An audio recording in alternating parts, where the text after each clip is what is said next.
142 রানে ব্যাট করছিলেন নাজমুল হোসেন শান্ত, তখনই ঘটল একটি বিতর্কিত ঘটনা। বোলারের জোরালো আবেদনে সাড়া দিয়ে আম্পায়ার নাজমুল হোসেন শান্তকে সরাসরি আউট দিয়ে দেন। সাথে সাথে রিভিউ নিলেন নাজমুল হোসেন শান্ত।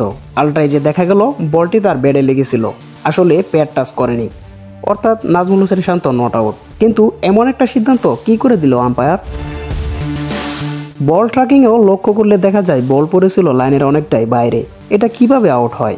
এমনটাই প্রশ্ন যেন নাজমুল হোসেন শান্ত। নিজের ভুল ডিসিশন দেখে নিজেরই খারাপ লাগলো হয়তো আম্পায়ারের, লজ্জায় মুখ কালো করলেন তিনি। তবে কে জানতো নাজমুল হোসেন শান্ত ইনিংসটা তার বড় করতে পারবে না, এখানেই থামতে হবে। পরের ওভারেই আউট হয়ে গেলেন নাজমুল হোসেন শান্ত, ক্রিজ ছাড়তে বাধ্য হলেন তিনি। অ্যাঞ্জেলো ম্যাথিউজের কাছে ক্যাচ দিয়ে আউট হয় শান্ত।